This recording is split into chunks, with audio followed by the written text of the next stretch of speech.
Привет, друзья! С вами Алекс из Иордании, и сегодня мы увидим мечеть короля Абдаллы I, которая является одной из достопримечательностей Омана. Дорогие друзья, подписывайтесь на канал, чтобы не пропустить новое видео. Дальше будет только интереснее. Ставьте лайки, пишите комментарии, свои пожелания и критику. Мне важно знать ваше мнение для улучшения канала.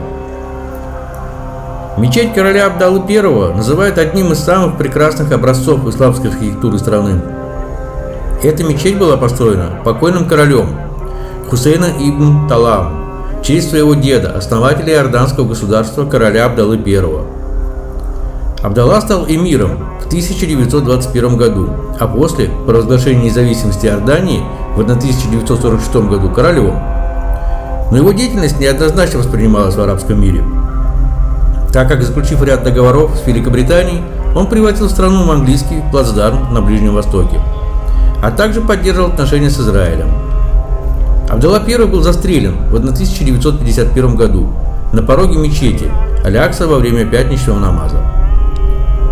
Строительство мечети было начато в 1982 году и завершено спустя 7 лет, в 1989 году.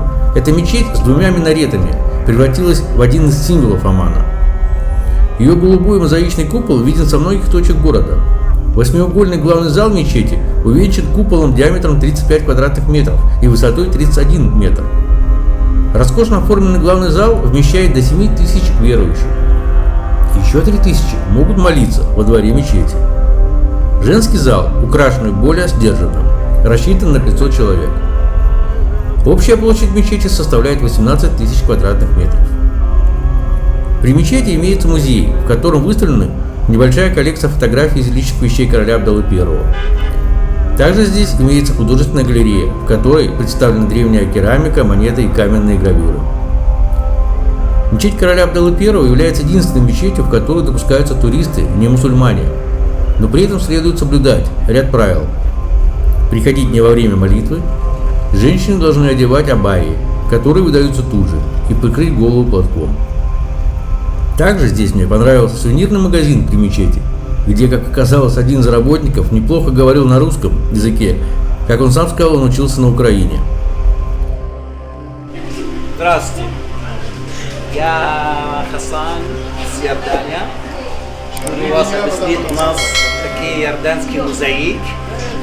Вы знаете, это маленький камень иорданский. Все мы делаем здесь ручной работа и долгая работа.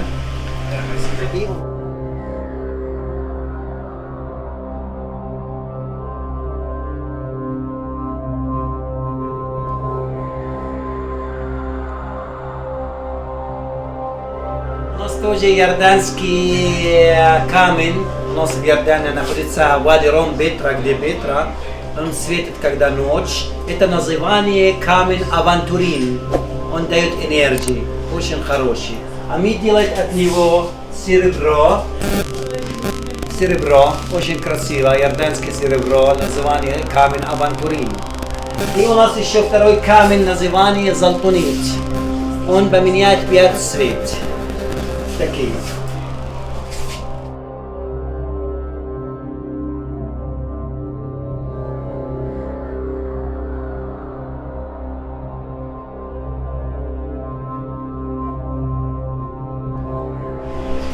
Да, у нас тоже есть здесь ручная работа. Это яйцо остров. И это все тоже маленький камень. И все делают ручную работу. Это одна почти 400 часов работы.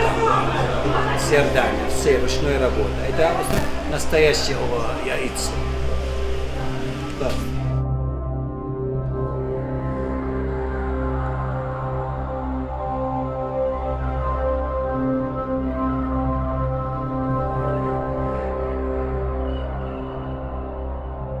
Итак, друзья, спасибо за просмотр. Не забываем подписываться, жать на колокольчик и ставить палец вверх.